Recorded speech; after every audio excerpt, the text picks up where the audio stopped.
Kasaragod EVM hacking തട്ടിപ്പ് നടന്നുവെന്ന ആരോപണം തള്ളി ആഭ്യന്തരമന്ത്രി രമേശ് ചെന്നിത്തല. തൊട്ടു പിന്നാലെ മന്ത്രിക്ക് പരാതി നൽകി രാജ്മോഹൻ ഉണ്ണിത്താൻ MP. ജനാധിപത്യത്തെ തകർക്കാനുള്ള ശ്രമമുണ്ടായെങ്കിൽ നടപടി വേണമെന്ന് ചെന്നിത്തലയോട് ഉണ്ണിത്താൻ. കാഫിർ സ്ക്രീൻഷോട്ട് പോലെ വ്യാജ ആരോപണമെങ്കിൽ അതും അന്വേഷിക്കണമെന്നും രാജ്മോഹൻ ഉണ്ണിത്താൻ ആവശ്യപ്പെട്ടു. അർജുൻ കല്യാട് വിവരങ്ങളുമായി ചേരുകയാണ്. അർജുൻ, വലിയ വിവാദമായ സംഭവമാണ്. അതിൽ അങ്ങനെ ഒരു ആരോപണത്തിൽ കഴമ്പില്ല എന്നൊരു നിലപാട് ആഭ്യന്തര വകുപ്പ് മന്ത്രി സ്വീകരിക്കുമ്പോൾ തൊട്ടു പിന്നാലെ പരാതി നൽകുകയാണ് ഉണ്ണിത്താൻ.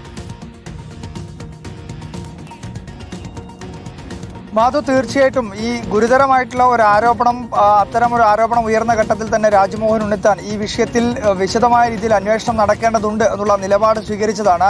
ആഭ്യന്തരമന്ത്രിക്ക് ഉൾപ്പെടെ പരാതി നൽകുമെന്ന് ആ ഘട്ടത്തിൽ തന്നെ അദ്ദേഹം പ്രതികരണം നടത്തിയതുമാണ്. ഇന്നിപ്പോൾ ആഭ്യന്തര വകുപ്പ് മന്ത്രി ആ കാര്യങ്ങളെല്ലാം തന്നെ നിഷേധിക്കുകയാണ്. കാരണം ഇത്തരം ഒരു കാര്യം നടക്കാനിടയില്ല എന്ന രീതിയിലാണ് അദ്ദേഹം ഇങ്ങനൊരു പ്രതികരണം നടത്തുന്നത്. സ്വാഭാവികമായും അതിന് തൊട്ടു പിന്നാലെ തന്നെ രാജ്മോഹൻ ഉണ്ണിത്താൻ അത് ഔദ്യോഗികമായി ഒരു പരാതിയായി നൽകുകയാണ്. നേരത്തെ മാധ്യമങ്ങൾക്ക് മുന്നിൽ പ്രതികരണം നടത്തുമ്പോൾ സ്വാഭാവികമായും അതിനകത്ത് അന്വേഷണം നടത്തേണ്ടുന്ന ബാധ്യത സർക്കാരിനെ സംബന്ധിച്ചോ പോലീസിനെ സംബന്ധിച്ചോ ഇല്ല. പക്ഷേ ഒരു പരാതിയായി മുന്നിലേക്ക് വരുമ്പോൾ സ്വാഭാവികമായും അതിനകത്ത് നിയമപരമായ രീതിയിലുള്ള നടപടികൾ സ്വീകരിക്കാൻ സംസ്ഥാന സർക്കാർ ബാധ്യസ്ഥമാണ്, അല്ലെങ്കിൽ പോലീസ് ബാധ്യസ്ഥമാണ്.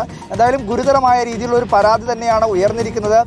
EVM ഹാക്കിംഗ് എന്ന് പറയുമ്പോൾ തെരഞ്ഞെടുപ്പ് അട്ടിമറി തന്നെയാണ് അതിലൂടെ ലക്ഷ്യം വെക്കുന്നത് എന്ന കാര്യത്തിൽ ആർക്കും ഒരു തർക്കവുമില്ല. അപ്പോൾ സ്വാഭാവികമായും അത്തരം ഒരു കാര്യം നടന്നിട്ടുണ്ട് എങ്കിൽ, അല്ലെങ്കിൽ ആ തെരഞ്ഞെടുപ്പിന്റെ വിശ്വാസ്യത തകർക്കുന്ന തരത്തിലൊരു പ്രതികരണവും അത്തരത്തിലുള്ള ഒരു പരാതിയും ഒക്കെയാണ് ഉയർന്നതെങ്കിൽ സ്വാഭാവികമായും അതിനകത്ത് അന്വേഷണം നടത്തി കൃത്യമായ രീതിയിൽ വസ്തുത കണ്ടെത്തേണ്ടത് അനിവാര്യമാണ് എന്നാണ് രാജ്മോഹൻ ഉണ്ണിത്താൻ വ്യക്തമാക്കുന്നത്. അതുകൊണ്ട് തന്നെ നേരത്തെ വടകരയിൽ ലോക്സഭാ തെരഞ്ഞെടുപ്പുകളിൽ ഉണ്ടായിട്ടുള്ള കാഫിർ സ്ക്രീൻഷോട്ട് പോലെ ഇല്ലാത്ത ഒരു കാര്യം കെട്ടിച്ചമച്ച് ഒരു ആരോപണമായി പൊതുജന മധ്യത്തിലേക്ക് ഇറക്കുകയാണ് എങ്കിൽ സ്വാഭാവികമായും അത് കണ്ടെത്തേണ്ടുന്ന ബാധ്യത ഉൾപ്പെടെ സംസ്ഥാന സർക്കാരിനും പോലീസിനുമുണ്ട് എന്നുള്ളതാണ് രാജ്മോഹൻ ഉണ്ണിത്താൻ ഈ പരാതിയിൽ ഉൾപ്പെടെ വ്യക്തമാക്കുന്നത് എന്നാണ് മനസ്സിലാക്കാൻ വേണ്ടി കഴിയുന്നത്.